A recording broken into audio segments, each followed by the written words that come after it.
Welcome to the Alliance for Home Health Quality and Innovations webinar on patient and family engagement across the care continuum. My name is Teresa Lee, and I'm the Executive Director of the Alliance. By way of background, the Alliance was founded in 2008 and is dedicated to the mission of sponsoring and fostering research and education on the value home health care has to offer to patients in the entire U.S. healthcare system. Today's webinar is the third of the Alliance's Innovation Perspectives webinar series. The Innovation Perspectives webinars seek to provide diverse perspectives on innovative healthcare delivery models and home health's role in them. The webinar today will focus on the National Partnership for Women and Families model of patient and family engagement as a strategy for achieving patient and family-centered care, and how this work is influencing various CMS Innovation Center initiatives, including the Independence at Home Demonstration Project, ACOs, and other healthcare delivery reforms that affect home health care. The webinar will also highlight the role of health information technology in connecting and engaging all members of an individual's care team across the continuum of care, and describe the National Partnership's vision of next generation care plans. We're so fortunate today to have two guest speakers from the National Partnership for Women and Families, Courtney Roman and Erin Mackey.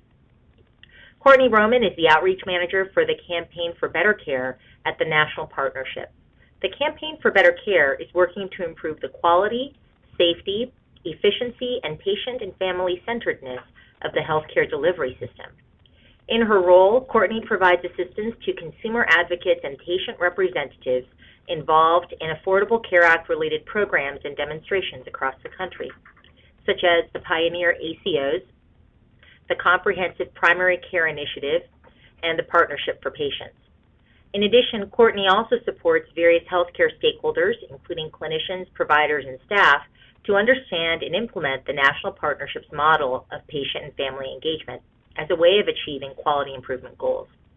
Before joining the National Partnership, she held positions at the Atlantic Philanthropies and the Alzheimer's Association. Courtney earned a master's in sociology from the American University and a bachelor's in sociology from the University of Delaware. Erin Mackey is Associate Director of Health Information Technology Programs at the National Partnership for Women and Families. Her work is focused on managing Consumer Partnership for eHealth, a coalition of consumer, patient, and labor organizations working to ensure that health information technology initiatives and policies are implemented in ways that measurably improve the lives of individuals and their families. Prior to joining the National Partnership, Mackey worked for the Healthcare Leadership Council, where she managed the creation and publication of the HLC Value Compendium, and helped to manage the HLC-run Confidentiality Coalition focused on health privacy policies. Now, just a few housekeeping notes before we get started. First, our guests will speak for approximately 40 minutes, and we'll leave the last 10 to 15 minutes to answer questions. Please note that this is a webinar, and we control the slides on our end, so don't be surprised if you're not able to flip ahead. Second, your lines will be on mute. You can submit questions to be answered during our Q&A period through the Fuse webinar software on your computers or other devices. You can send a question to the speaker to be answered in the Q&A period by sending a question to me, Teresa Lee. Finally, please be aware that we are recording this webinar, including the Q&A period, so that we can provide a playback on our website for those who are not able to participate live today. And with that, I'm going to turn it over to Courtney and Erin. Okay. So before we dive in today, I wanted to give you a quick overview of our organization. The National Partnership for Women and Families is a nonprofit consumer organization, and we've worked for more than 40 years to improve life for women and families, including a major focus on healthcare. And we also advocate for programs and policies that help men and women balance work and family. And I work on one of our signature healthcare initiatives called the Campaign for Better Care. And our team is devoting a great deal of time and energy and resources to help hospitals, accountable care organizations, and practices in different areas of the country to partner with patients and families as a strategy for achieving their goals. And since we just have a limited amount of time here today, I won't go into the details, but I've listed on this slide as well the National Partnership's other key healthcare initiatives, including performance measurement and then health information technology, which Erin is going to focus her remarks on. Next slide, please. Erin and I have quite a bit of ground to cover with you all in our short time together today. I'm going to start by providing an overview of patient and family-centered care and what that means to patients and families. And then I'll describe the model of patient and family engagement that's been developed by the National Partnership for Women and Families, which we think of as a key strategy for achieving patient and family-centered care. And then I'll describe how we're working on the ground through various CMS Innovation Center initiatives to implement this model. And then I'll turn things over to Erin, who will talk about the National Partnership's extensive work on patient-centered health IT and care planning. And we'll also be touching on the role of home health and patient-family engagement throughout our remarks today. And finally, we'll end, hopefully, in time for some Q&A from all of you. Next slide, please. So what is patient and family-centered care? It seems straightforward, but in our experience, definitions vary, and not all of them capture the true essence of what this approach really is. So I'm sharing two definitions here on the screen, one from the Institute of Medicine and one from Planetree. And as you read these definitions, I'd like to highlight a component of the Planetree example, which is partnerships. And for us, this concept is incredibly important. In fact, at the National Partnership, we believe that partnering with patients and families is a key strategy for ensuring that you deliver patient and family-centered care. And I'll get into more of this idea of partnership a little bit later. Next slide, please. So now that you've heard these definitions, what do they really look like in practice? And at the National Partnership, we've asked patients and families what patient and family-centered care really looks like and feels like to them. And through focus groups, one-on-one conversations, and our extensive work in communities across the country, they've told us it boils down to four things. Why can't I get the... The first is whole person care. This means that doctors really take the time to really know and remember patients and view them as a whole person rather than as a collection of body parts. And it means treatment recommendations align with patients' values, life circumstances, and preferences. Coordination and communication is the second. Patients and families really want their doctors to talk to each other and to them, and they want information that helps them participate effectively in their care and decision-making. And they really want a go-to person available to answer questions and someone to help them navigate the system. Third is patient support and empowerment. Patients and families told us time and time again that they want to work in partnership with their healthcare providers to set goals, plan care, and to make decisions. And finally, they told us they'd like ready access. And in other words, that means they want to be able to get appointments when they need them and break down barriers such as language and cognitive problems. Next slide, please. So now that we've defined patient and family-centered care, and we've even broken down the elements that are most important to patients and families, I think it's also important to note that we can't get to this approach to care without acknowledging that some barriers and myths exist. So there are some misconceptions from those in the healthcare industry who've told us, patients just want everything and they want it yesterday. Or, what patients say they want is nice, but we just don't have time. What really matters are the clinical outcomes. And finally, a favorite here at the National Partnership is if we just build the system the right way, patients are going to like it. But, my colleagues here will tell you that in our experience in this work, those myths just aren't true. Patients really don't want everything, and what they want is really summarized by the 4 items on the slide that I showed a moment ago. And here's the really important takeaway. Patients want the very same things everyone in healthcare wants: better care, better outcomes, better experiences, and lower costs. And we've found that patients do understand the challenges that healthcare providers and leaders face, and that they know there's a lot on their plates. But they are frustrated when the healthcare system assumes it can solve problems for patients, or providers assume that if they just build a better system for patients, then that system will automatically meet all of their needs. Next slide, please. So I'd like to take just a few minutes here to introduce you to a different way of thinking about things. And in our organization, we call it patient and family engagement. Patient and family engagement is a crucial strategy for getting to patient and family-centered care. It's learning from patients and families what it is they need and then partnering with them to identify solutions. Next slide. But, what do we really mean by this concept? And, my colleagues and I have talked about patient and family engagement quite a bit over the course of the last year. And just like the term patient and family-centered care, there seems to be some confusion about what it means. So I'm going to take a couple of seconds to explain what it's not, because that's just as important, I think, as understanding what it is. Patient and family engagement is not about getting patients to do what we want them to do. And it's not about educating them to be better patients or to comply with the things that we tell them to do. And it's also really not about doing things for patients but not with them, or doing things that are best for them without really ever asking them what they need and want, or encouraging them to be part of the process. And these views of patient engagement all share one thing in common, and that's that patients aren't being seen as agents of change. And I'll share with you in the next few slides what we do mean by patient and family engagement and how it's being put into practice. Next slide. So I'm sharing this quote on this slide from a Health Affairs article which two of my National Partnership colleagues co-authored, where they presented a framework for understanding the elements of patient and family engagement. The article describes patient and family engagement as patients, families, their representatives, and health professionals working in active partnership at various levels across the healthcare system: direct care, organizational design and governance, and policymaking to improve health and healthcare. And it's within these levels that we believe the patient and family engagement model can be used. Next slide.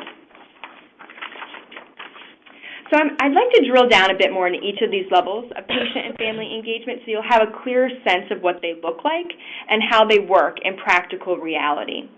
In the article on the previous slide, you'll notice that the authors describe 3 levels.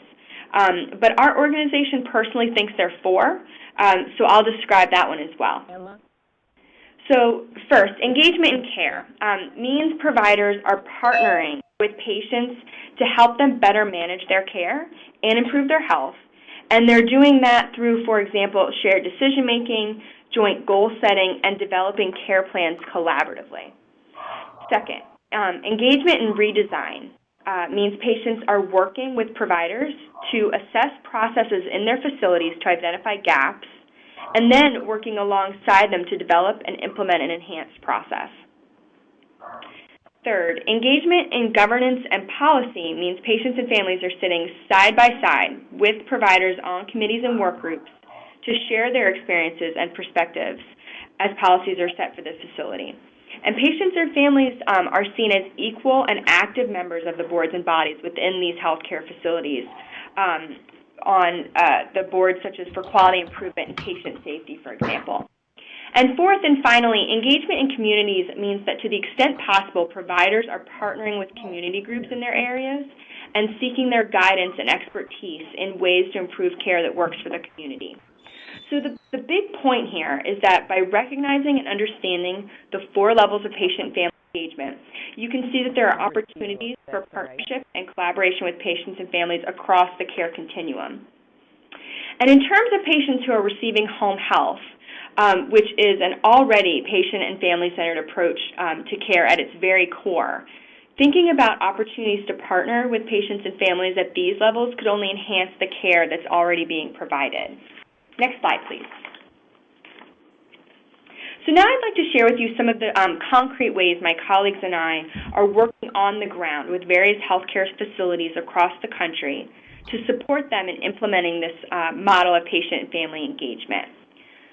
So for folks who may not be as familiar with the CMS Innovation Center or the CIMI, it's an office within CMS that was formed as a result of the Affordable Care Act that is charged with the quite challenging task of rolling out innovative models of care demonstrations.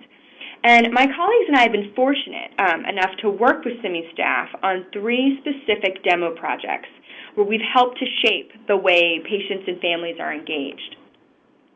So I'll start with the Pioneer Accountable Care Organizations. As a result of the advocacy of our organization and others, Pioneer ACOs are required to include a patient or consumer representative on their governance boards. And this is an important opportunity for partnership and collaboration, and is also an example of patient and family engagement at work at the governance and policy level.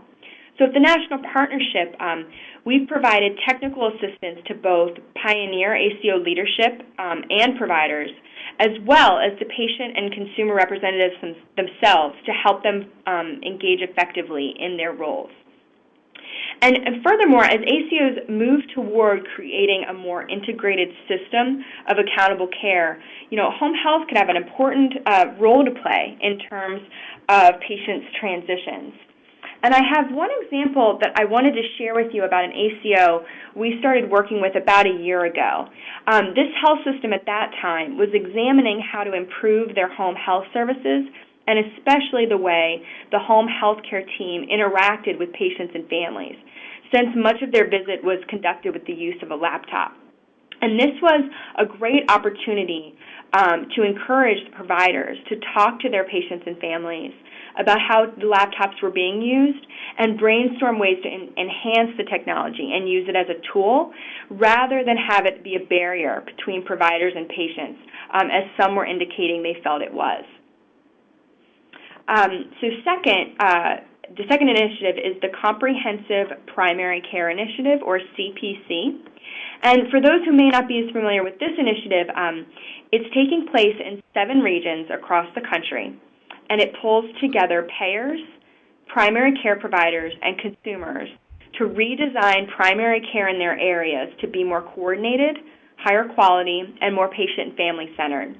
And practices that are part of this initiative, and there are about 500 total in the 7 regions, have to reach certain milestones, including one for patient and family engagement. And we're working with a selection of practices in each of the regions to help them achieve this milestone, specifically by establishing patient and family advisory councils within their practices. And we are soon going to be participating in site visits with these various practices to help them identify, recruit, and onboard patients and families for their advisory councils, and then advising them on how to manage that group going forward so that the work is meaningful and effective. And the third initiative that we're working with is Partnership for Patients. And this was an effort launched in 2011 to encourage hospitals across the country to sign a pledge committing to lowering hospital readmission rates and also hospital-acquired condition rates. And we're working with hospitals in different areas of the country to achieve these goals and many others by partnering with patients and families. So, for example, we recently worked with a hospital in rural Georgia with high readmission rates, where the staff, though, were really dedicated in bringing those numbers down. And we helped them pull together discussion groups with patients and families who then helped them identify pieces of their discharge planning process, as well as their discharge instructions that were confusing and could have been better streamlined. And that hospital is now working with patients and families to redesign their discharge processes and instructions in an effort to help them better meet the needs of their community. So this is an example of patient and family engagement at both the redesign and also the governance and policy levels. Next slide, please. So to wrap up my portion of the webinar here, I wanted to end by describing a program that I'm thinking will probably be near and dear to your hearts, which is the Independence at Home program. And again, run out of the CMS Innovation Center, the Independence at Home program is testing a service delivery and payment incentive model that uses home-based primary care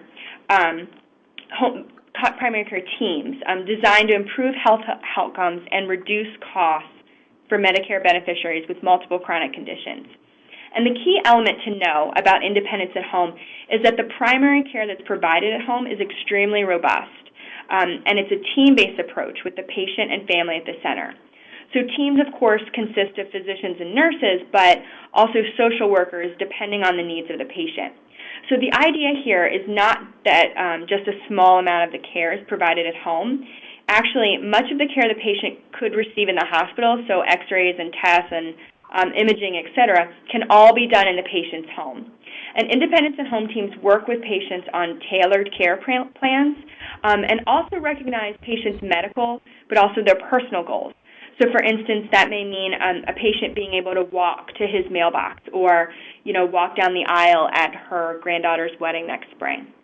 And as a result of this initiative, a new group has emerged, which is called the House Calls National Advisory Network. And as many of you may already be aware, there are over 900 operating house calls programs across the country, and many of them are very similar to the Independence at Home program. So spearheaded by a physician at Hopkins and one at UCLA, this group of house calls physicians, consumer reps, and policymakers have formed to identify best practices for house calls programs and work together to establish standards and measures. And the National Partnership is really pleased to be one of the consumer representatives that's involved in this important effort, and we're very much behind the work of both Independence at Home and the House Calls Advisory Network. So with that, I'm going to turn things over now to Erin, who will tie things together with her discussion on health IT and related care planning and our great efforts on that front. Thank you, Courtney. Next slide, please.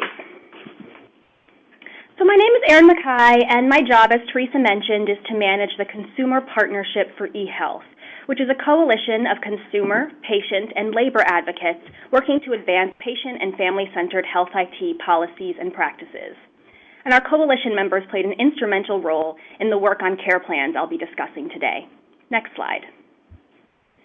So going back to the National Partnership's vision of patient and family-centered care that Courtney described, we've heard that patients want, really, it boils down to four things: coordination and communication, ready access, support and empowerment, and whole person care. At the National Partnership, we see health information technology, or health IT, as an enabler of patient and family-centered care delivery. Next slide. But what is health IT? Health IT is really an umbrella term that includes a lot of different things. The first national coordinator for health IT, who was appointed in 2004 by President Bush and charged with giving every American an electronic health record within 10 years, defined health IT, and I'm paraphrasing here, as collecting, sharing, and using electronic health information for communication and decision-making. Of particular relevance to this audience, health IT includes telehealth services to deliver health and education services to patients in their homes, medication management technologies such as barcoding and electronic dispensation systems, and wearable or implantable monitoring devices to collect physiological data directly from the patient at home, such as cardiac activity, blood glucose levels, and sleep patterns. In my job, I spend a lot of time focusing on electronic health records, or EHRs, and specifically the EHR Meaningful Use Incentive Program. Of course, as you know, a significant limitation of the program is that home health agencies are not eligible for incentive payments. To this end, as the National Partnership as well as our coalition, we have encouraged HHS to extend the influence of the incentive program through shared or bonus payments to non-eligible providers.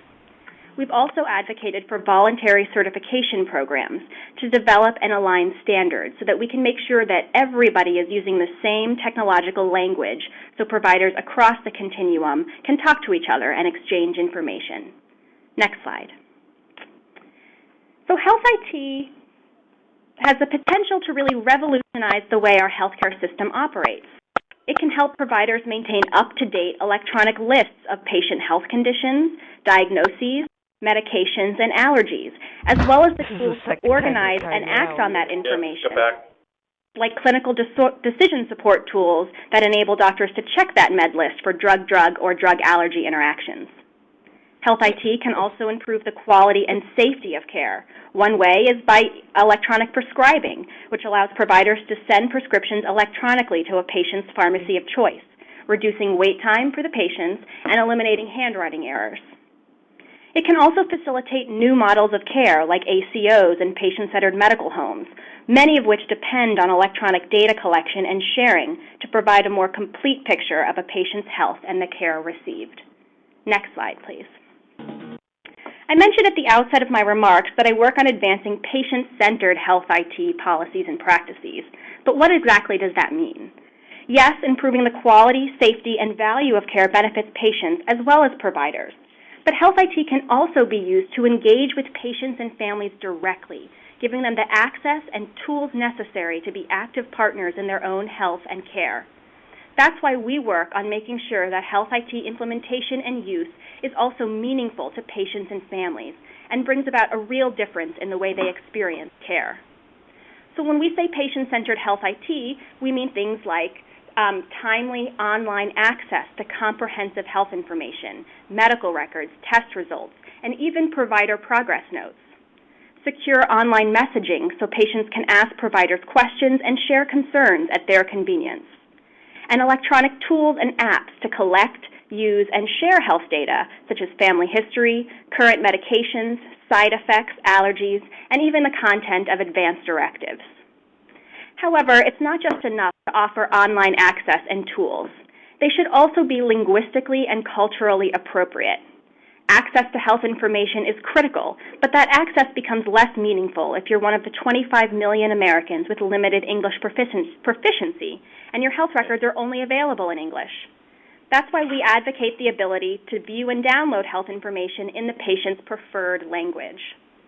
Health literacy is also an important issue.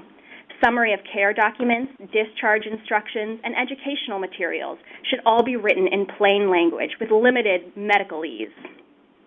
We also advocate for the capability to use diverse and accessible technology platforms, including mobile technologies. This is particularly critical as cell phones are an important point of access to health information for those in underserved communities. Our own research tells us that online access to health information is correlated with enhanced trust. Consumers are more likely to trust the use of EHRs and other technologies if they can share directly in the benefits of Health IT. I wanted to touch briefly on a question you may be asking yourselves. Online access, secure messaging, health apps, those are all well and good for the Facebook generation, but what about older Americans? Will they use Health IT? For example, we frequently hear pushback that Medicare beneficiaries are unlikely to take advantage of the ability to view, download, or transmit their health information, which is going to be a new benefit starting with the second stage of meaningful use. I would be interested in your views, but we think that seniors will not only use Health IT, they will come to demand it. The data tells us that in 2012, for the first time, over half of seniors ages 65 and older are using the internet or email. 90% of adults ages 50 to 64 now use a mobile phone, and older Americans are one of the fastest growing groups using social media on sites like Facebook and LinkedIn. Admittedly, internet usage is less prevalent among members of the, quote, GI generation, or adults who are currently ages 76 and older. However, we think that even if this group is less likely to engage directly online, there is no question that their families and caregivers see the immediate value of health information technology. Next slide. So now I'm going to shift and talk about a specific application for patient-centered Health IT, care plans. Care plans have been getting a lot of attention recently from federal policymakers as a way to enhance communication and coordination of care. Of course, they have long been used in particular settings of care, perhaps frequently a physician-prescribed plan of care for Medicare home health services. So while the concept of a care plan is not new, there is little uniformity in what these plans look like or how they are used. We wanted to know what an effective care plan looks like from the consumer perspective, so we gathered several of our coalition members together and asked them, what is it that you want or need to better manage care for your health or the health of a loved one? What information should be included in a care plan? From the vision of the patient-centered planning process that emerged, we distilled a set of consumer principles for the next generation of care plans, or what we're calling Care Plans 2.0. One of the first things we realized was that the notion of a care plan as a document fixed in time was ineffective. With any change, a new diagnosis, a change in living situation, the loss of a caregiver, the care plan quickly becomes obsolete. What consumers really need is an ongoing, multi-directional care planning process that connects all of the relevant players in a person's life. These next-generation care plans should be built on a shared electronic platform to provide a complete picture of a person's life and health. Consumers also envision care plans oriented around the achievement of individually identified goals. And we're not talking clinical goals like get your A1C3 level less than 9. We're talking about goals identified by people themselves. I want to be healthy enough to play with my grandchildren, or I want to be able to play a round of golf without experiencing back pain. Once these goals are established, the care planning process should guide the translation of the goals into meaningful and actionable steps that can be implemented in the course of people's daily lives. As one of our coalition members told us, what the average consumer needs is step-by-step instructions. Now, while the process of care planning is driven by human interaction, technology plays a significant role, making the latest information available and actionable, connecting people, and providing a shared platform for the ongoing maintenance and management of an individual's care and well-being. Next slide. So these are the consumer principles all at once. I wanted you to see them in one place. We'll go through them briefly one at a time. Next slide, please. But as we do, I wanted you to have an example of what this kind of a care plan could look like in the real world. So all of the examples I'm using are works of fiction, but they are inspired by my great Aunt Bay. Bay is 85 years old. She's been a widow for the past 15 years. She lives in the very small town of Bruce, Mississippi. She is sharp as a tack and famous as the family storyteller. And she also has type 2 diabetes, and I have a family history of high cholesterol. A couple of years ago, she was visiting my family in Washington, D.C. in February, and I remember her having a conversation with my mother about how much she hated the winter, and ice in particular, because of her fear of falling. Bay knew that a bad fall and the slow and painful recovery that was sure that may follow would forever alter her independence.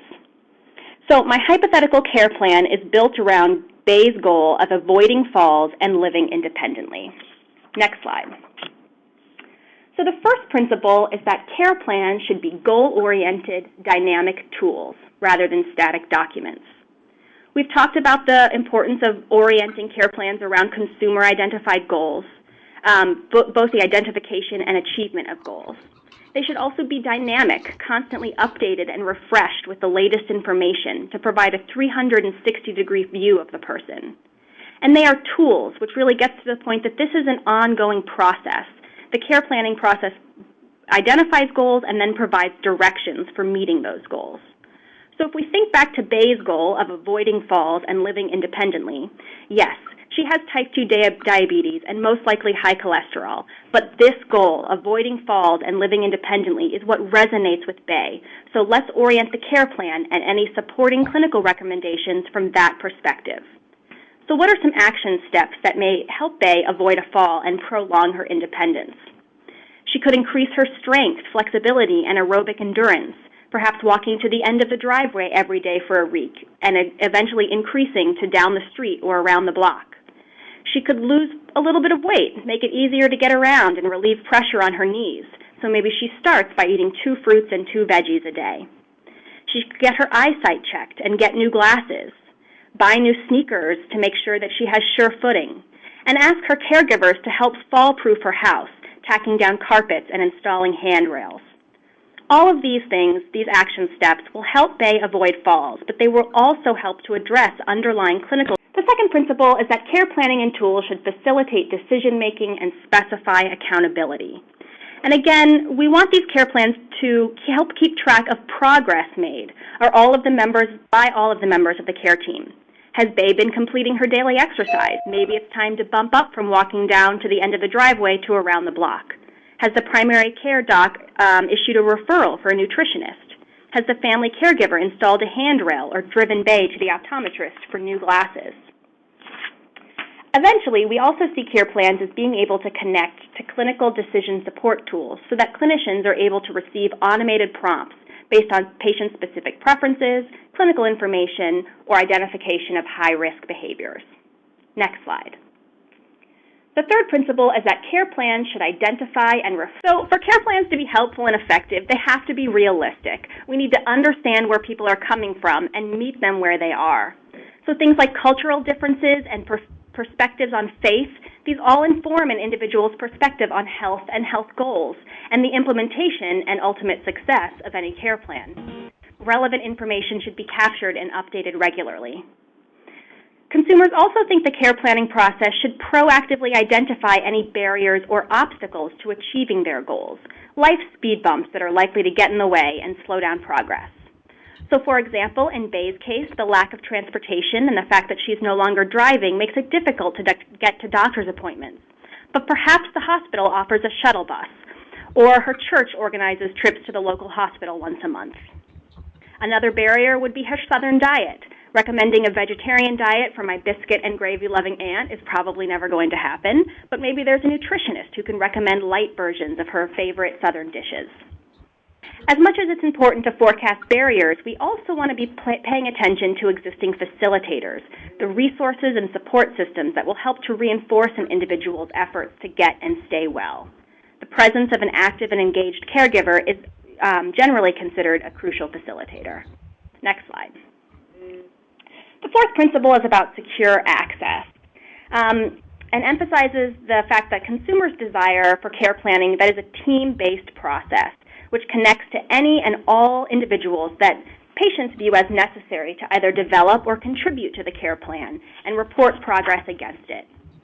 Consumers want care plans that are accessible not only across healthcare settings, including home health, but also beyond the traditional boundaries of healthcare to include social service supports.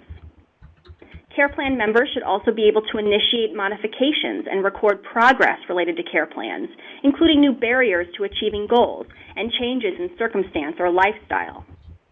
So perhaps Bay reports her progress on physical activity, and winter is coming, and so she indicates a need to work with a physical trainer to develop some indoor exercises she can do. Family caregivers could report falls or lapses in memory, and providers can record test results or the need for new or different medications. Consumers also want to be able to decide what information to share with whom.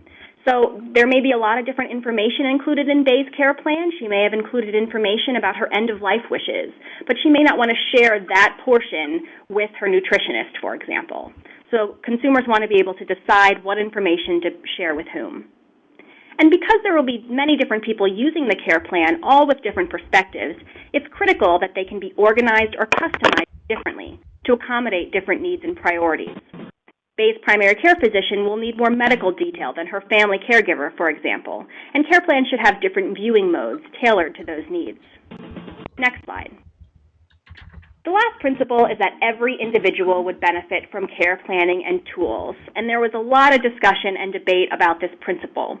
But where we ultimately ended up was that, yes, everyone could benefit.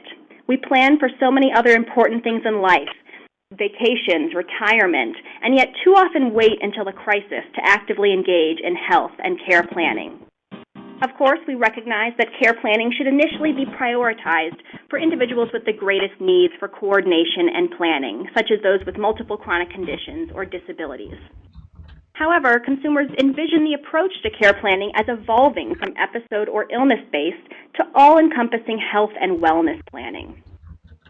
We also recognize that care planning may not be a priority for every individual at every given time.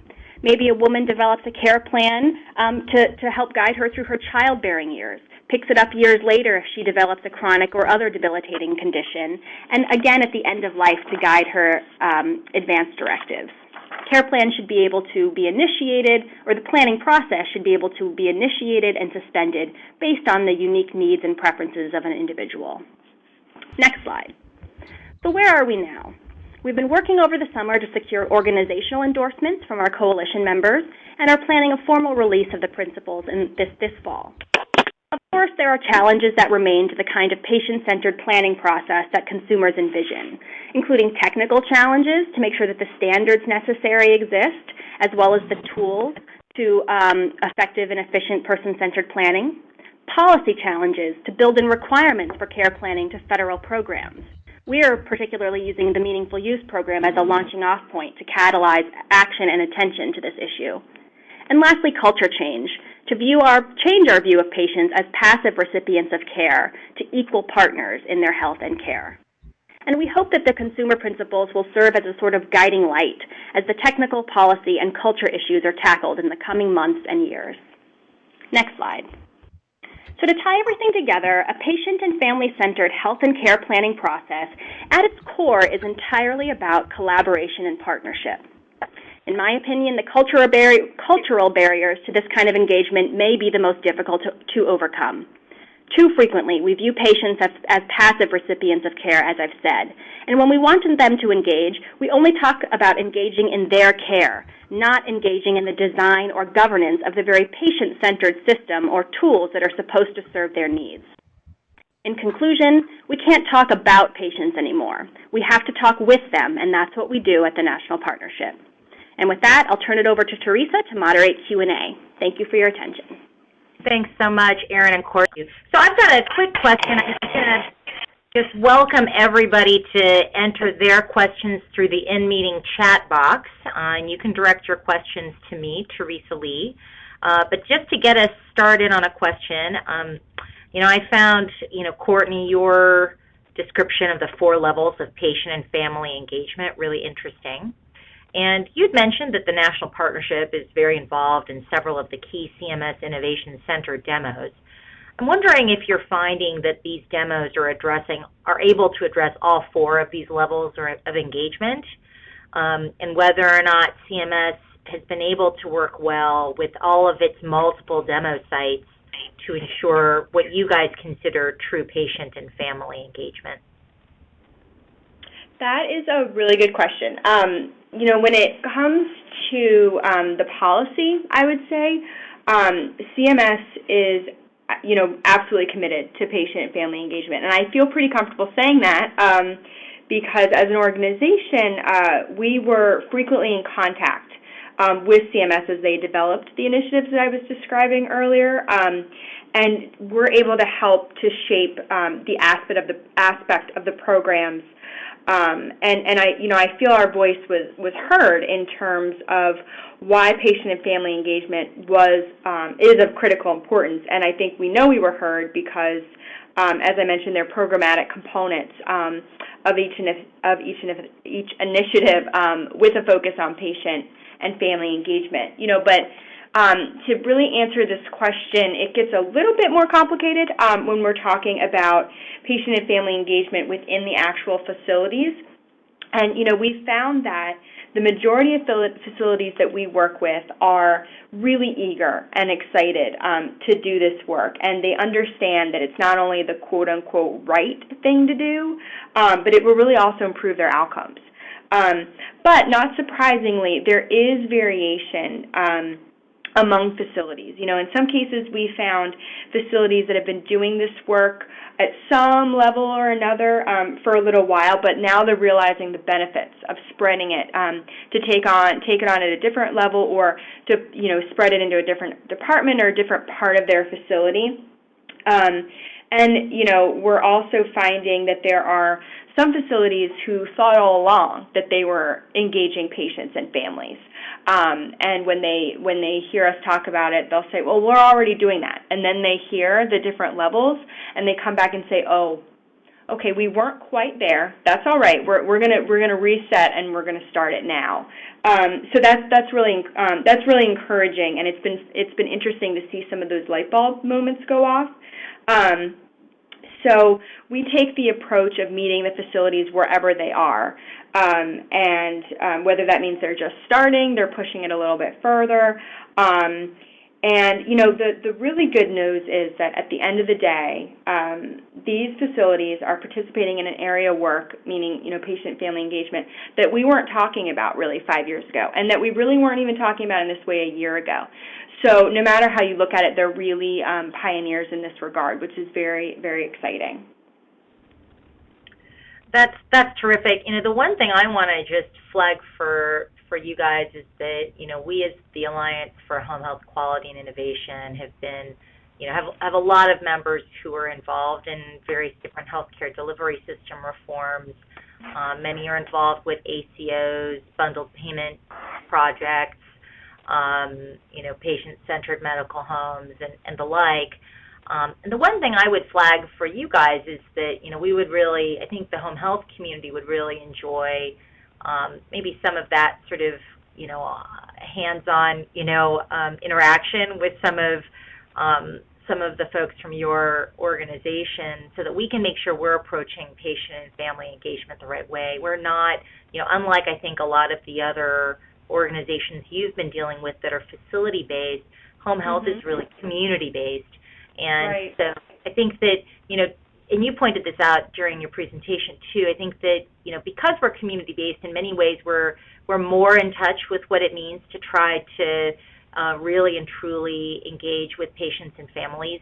But at the same time, I think that you're right, that, some of the perspective that you guys are bringing is absolutely new to not just us, but everybody in the healthcare system. And so, absolutely would welcome the opportunity to work with you guys on making sure that we're thinking about patient and family engagement as home health providers the right way.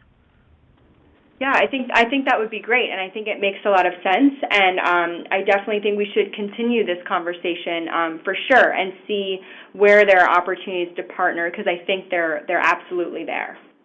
Great. I haven't received any questions yet through the chat window. I want to encourage people to ask any questions here. I do have one more question of my own. It seemed to me like absolutely the model of patient and family engagement you're talking about is tailored to the individual patient. I'm wondering, how you approach patient and family engagement where there are patients with, for example, cognitive and behavioral health issues. What kinds of different approaches do you recommend, in trying to engage patients that have really significant limitations in so many different regards?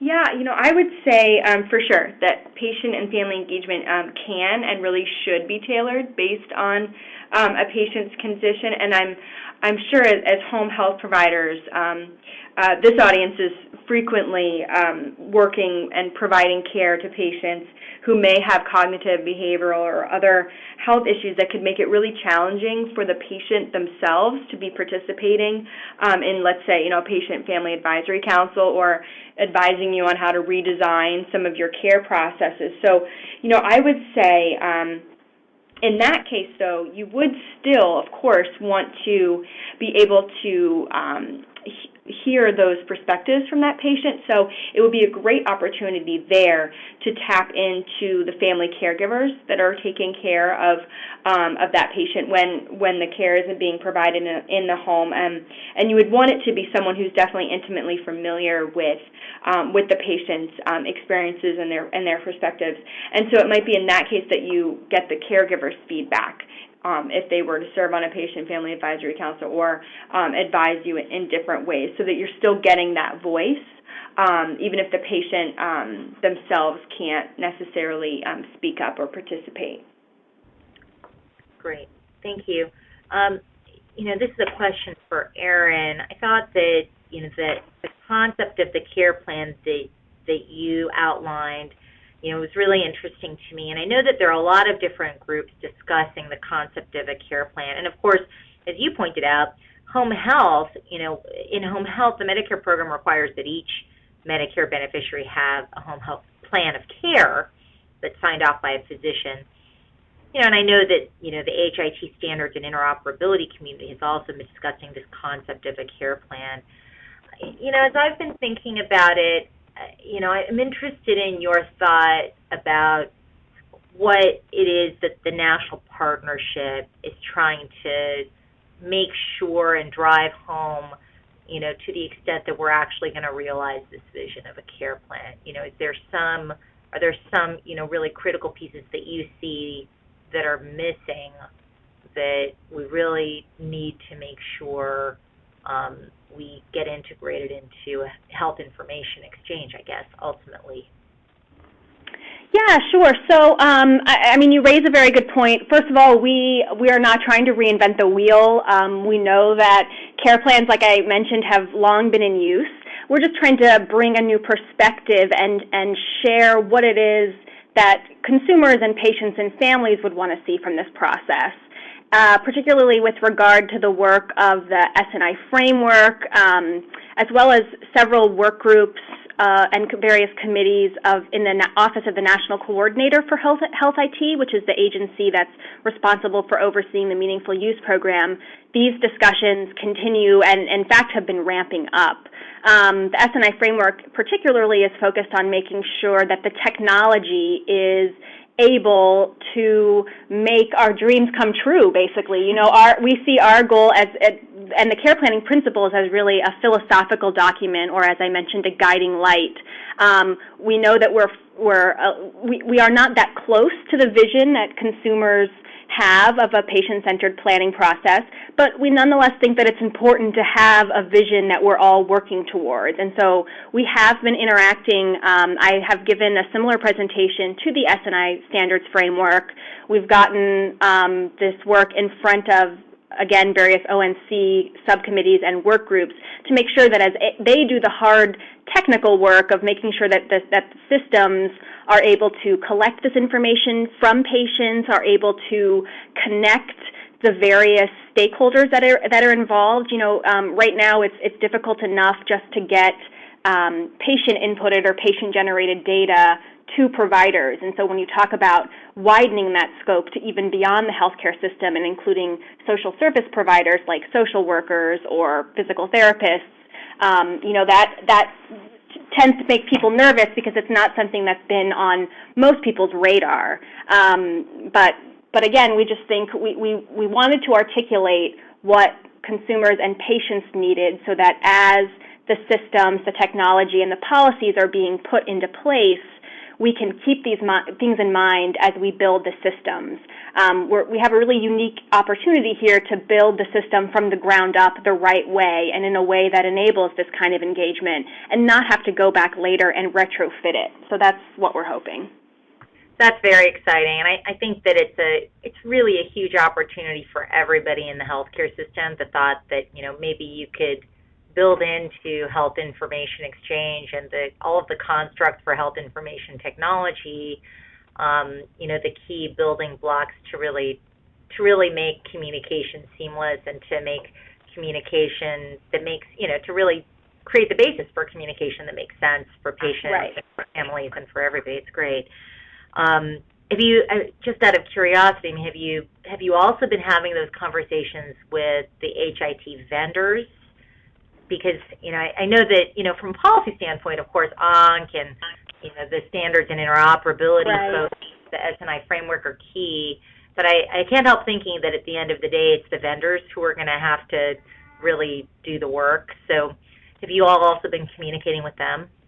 Yes, we have, not so much directly up until this point, but definitely you raise an important point that they're the ones that are going to be kind of bearing the burden of making this come to life. We do a little bit through the HIT Standards Committee, which has a lot of vendor representation and, again, is responsible for those more technical details. I'm actually going to the Health Leaders 7, HL7 conference at the end of September, which again is going to be a very, very techie audience. I expect there to be a lot of vendors there. So we are trying to broaden our message and make sure that we are touching all of the stakeholders that you mentioned, because you're absolutely right. It's the technology and whether or not standards exist is going to make or break this effort. And interestingly, we've heard different things from different people. Sometimes we hear that the standards don't exist and there's no way any of this is possible. But then on the other hand, we do hear from some people that, in small isolated instances, providers and vendors are able to make at least pieces of this vision happen. And so it's just about bringing all those pieces together. Absolutely. We've been trying to stay on top of the HIT issues here at the Alliance too, and it is such a number one, it's just very complex and there's a lot going on. But number two, I do think that there's this challenge of moving from the idea of what we think is sort of the ideal of health information exchange to really trying to make sure that policymakers understand what it is you're trying to accomplish, and then there's the technical piece of, actually making it happen. And I think all of that is very important, the vision, the policy, the implementation and the technical issues, all are very critical in this area. So your work is very important. I appreciate it very much. And I'm not seeing any questions in the window. I'm going to encourage, do one last shout out to everybody to send in your questions if you have any. This is just sort of a last, question, maybe more like a comment that, I think that in home health care, we care a great deal about patient and family engagement, and I think that it's very much in the fiber of what we do. But I'll just reiterate that, we want to make sure that the patients, that the individuals that, home health agencies serve are really adequately engaged, and we would welcome the opportunity to work with you guys at the National Partnership to really try to make sure that that's happening on the ground running. So I want to thank you guys for your remarks today.